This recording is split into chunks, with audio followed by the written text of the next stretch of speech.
The courtroom was so quiet, I could hear the air conditioning hum. My father was sitting 2 chairs to my left. My brother Marcus was next to him, arms crossed, already bored. My mother had her hands folded in her lap the way she does when she's trying to look composed. We were all there for Grandpa Elias's will. That's what I thought, anyway. The lawyer, a thin man named Gerald Pruitt, wire-rimmed glasses, brown suit, shuffled his papers and cleared his throat. He'd already gone through the usual stuff. The house went to my uncle. The savings accounts were split between my parents and their siblings. Marcus got the old pickup truck he'd been eyeing for years. Then Mr. Pruitt stopped. He looked up from his papers, directly at me. "There's a second document," he said. My mother frowned. "What second document?" "This one pertains to the estate of a Mr. Harold Weston." He paused. "It designates a single beneficiary." He looked at me again. "Miss Callie James." Marcus laughed, actually laughed, like it was a joke. My father stood halfway up and said, "There must be some mistake." But Mr. Pruitt didn't flinch. He just set the papers flat on the table and said very calmly, "There is no mistake." And then he told me I had just inherited $5 million from a man I didn't recognize by name. My mother dropped her purse. I need to back up, because none of this makes sense without context. I grew up in a house where love was conditional and comparisons were constant. My brother Marcus was 2 years older, and from the time I can remember, he was the one my parents talked about at dinner. His grades, his sports, his future. I wasn't bad at anything. I just wasn't Marcus. He was loud and confident in a way that filled rooms. I was quieter, more careful. I read a lot, worked after school at a grocery store from the time I was 16, and mostly kept to myself. My mother's version of encouragement was comparison. Marcus would have finished that already. Marcus doesn't make excuses. It wasn't said with cruelty exactly, or at least I don't think she thought it was cruel. She thought she was motivating me.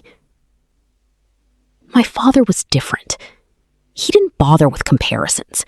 He just seemed vaguely disappointed by my existence. Not hateful, just uninterested. Like I was a minor appliance that kept almost working but never quite did. The worst memory I have is from when I was 19. I'd applied for a small scholarship, $800, to take a business course at the community college. I was so excited. I told my parents at dinner. My dad looked up from his plate and said, "Honestly, I don't know why you even bother trying." He went back to eating. That was it. I excused myself, washed my dishes, and went to my room. I didn't cry until I was in the shower, which I'd learned was the best place because nobody asked questions about red eyes afterward. I got the scholarship, by the way. He never asked about it. It started with a card. I found it in my mailbox on a Tuesday. Plain white envelope, no return address. Inside was a birthday card. The simple kind, just flowers on the front.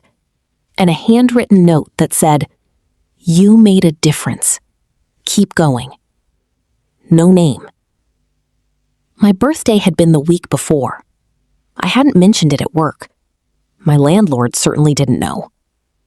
I stood in my parking lot for a few minutes, genuinely confused, then went inside and figured it was some kind of mailing list mix-up. I didn't think much about it at the time. Looking back, I really should have. So that was my life for most of my 20s. I worked, I saved, I rented a small apartment 3 towns over. I got a job in insurance, claims processing, nothing glamorous, and I was good at it.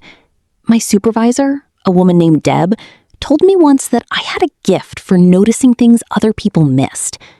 I appreciated that more than she probably knew. I kept my distance from my family. Not dramatically. No big blow-up, no tearful confrontation. I just stopped trying so hard. I showed up for holidays. I answered phone calls occasionally. But I stopped waiting for approval I was never going to get. I thought I had made peace with it. Then, about 8 months before the courtroom, something strange happened. 2 months later, I was at the gas station near my office. It was raining, that ugly sideways rain that gets in everywhere. I was filling up my tank and trying to keep my umbrella from turning inside out when I noticed an older man on the other side of the pump struggling to get his gas cap off. He had to have been in his late 70s, thin. One of his hands shook a little. Not dramatically, just slightly, the way hands sometimes do at that age. He didn't ask for help. I didn't ask if he needed it. I just walked around, held his umbrella while he worked the cap loose, and then held it again while he got the nozzle in. "Thank you," he said. "Of course," I said. And that was it. We didn't exchange names. His tank filled up. He nodded at me, and he drove a dark green sedan out of the lot. I didn't think much about it then either. The third strange thing happened at work. A woman called in about a claim. Homeowners, flood damage from a storm 3 weeks prior. The file had been sitting in review limbo because one of my colleagues had flagged it for a secondary check that kept getting deprioritized. I took the call. The woman's name was Agnes. She was 73, she told me, and she'd been eating meals from a cooler for 3 weeks because her kitchen was still gutted and nobody had gotten back to her. I pushed the file through that afternoon, got it approved, got her the check authorized. She cried on the phone. Just a little. She said, "You're the first person who actually listened." I told her it was my job. She said, "No, honey. Most people have the same job and don't do what you just did." She asked my name. I told her. I thought about Agnes sometimes after that. I hoped she got her kitchen back. But again, I didn't connect any of these things. They were just small moments, the kind you collect without knowing you're collecting them. The call about the will came on a Thursday, Mr. Pruitt's office. They said I was requested to attend the reading of an estate. I assumed they had the wrong number. Then they said my full name, my address, my date of birth. I asked who Harold Weston was. The woman on the phone said she wasn't authorized to say more than that I'd been named and that my presence was requested. I almost didn't go. My mother called me the night before. She'd gotten a similar notice, she said, for Grandpa Elias's will. Did I know anything about a Harold Weston? I said no. Probably nothing, she said. Some mix-up. So I went, mostly out of curiosity. I sat in that wood-paneled room with my father and my brother and my mother, and I listened to Grandpa's assets get divided up, and I watched Marcus pretend not to smile when he heard about the truck. And then Mr. Pruitt stopped and looked at me and said the name Harold Weston. And my father stood up and said it had to be a mistake. And I sat very still because something in the lawyer's face told me it wasn't. After the initial shock settled, and it took a while because my mother kept saying, "This doesn't make any sense," and my father kept demanding explanations, and Marcus had stopped laughing and was just staring at me, Mr. Pruitt asked everyone to please take a seat. He said he could explain. He said Harold Weston had passed away 6 weeks prior. Heart failure. He was 78. He said Mr. Weston had no surviving family. His wife had died years ago. They'd had no children. He said Mr. Weston had spent the last 3 years of his life quietly watching, and that the will had been prepared 18 months ago. My mother said, "Watching what exactly?" Mr. Pruitt looked at me. "Watching your daughter." I want to tell you that I felt triumphant in that moment, that I looked at my parents and felt some wave of vindication. I didn't. I felt cold, confused, a little scared, honestly. The words "watching your daughter" from a lawyer's mouth are not automatically comforting. But Mr. Pruitt explained. Harold Weston was not, in fact, a stranger. I just hadn't known his name. He was the man at the gas station. The lawyer had a folder. Inside it were things I hadn't known existed. A brief written account in Harold Weston's own handwriting explaining his decision. It said he'd been at that gas station in the rain because he'd driven himself to a cardiology appointment that morning and gotten news he hadn't wanted. He'd sat in his car for 40 minutes afterward. When he finally drove to the gas station, his hands were still shaking. Not just from his condition, but from the news. He said that when a young woman came around the pump without a word and held his umbrella in the rain, it was the first moment of genuine human kindness he'd experienced in longer than he could remember. He wrote, "She didn't know me. She didn't want anything. She just helped." He'd seen my name badge. He'd gone home and started looking. He found out about Agnes through a contact at the insurance company. She was a distant acquaintance. Agnes had apparently told half her church about the woman who pushed her claim through and called her honey. He found out where I worked. He looked into my life. Not invasively, or at least his intentions weren't invasive. He said he'd observed enough to understand the kind of person I was. He'd sent the birthday card. Just to see. He said he watched to see if a person like me existed, genuinely, without an audience, over a period of months.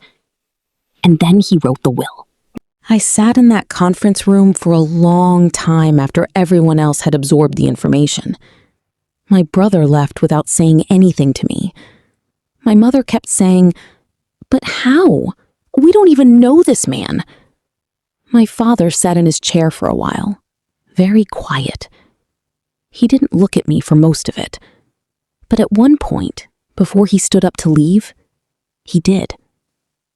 I don't know what I expected from that look. An apology, some recognition of all the years, something. He said, "Good for you, Callie." And then he left. I sat in my car for almost an hour before I could start the engine. The weeks after were strange. The money hadn't transferred yet. These things take time, Mr. Pruitt explained. But the news had spread through the family in the way family news does, which is instantly and with full embellishment. My aunt called to tell me she'd always believed in me. A cousin I hadn't spoken to in 4 years texted to say we should catch up. Marcus called once. He didn't bring up the money directly, but he mentioned that he'd been thinking of going back to school, and things were a little tight. I told him I hoped he figured it out. He didn't call again. My mother was the most complicated. She came to my apartment, showed up at the door, which she'd never done before, with a casserole dish and an expression I didn't quite know how to read. She sat at my kitchen table and talked around things for a while. The family, the old house, how fast time goes. And then she said, "I didn't think you had it in you." I think she meant it as a compliment. I thought about saying something.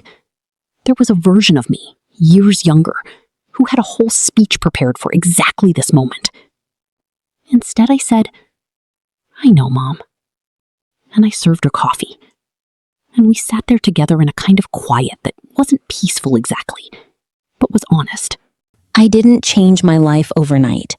The $5 million didn't transform me into a different person. I still wake up anxious some mornings, still have to remind myself I'm enough, still occasionally catch myself shrinking in rooms where I used to be small.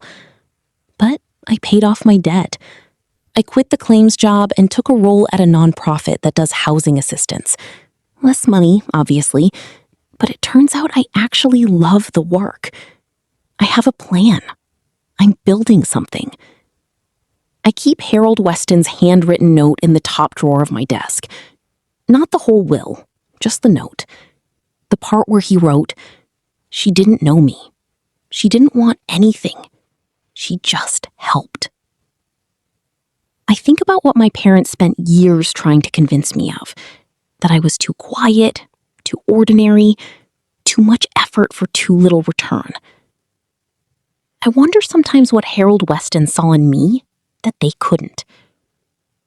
And I think the answer is actually simple. He watched me when no one was watching. And it turned out, that's when I was most myself. My parents told me for years that I'd never amount to anything. It took a stranger, standing in the rain at a gas station, to see what I was actually worth. And I'll spend the rest of my life trying to be worthy of what he saw.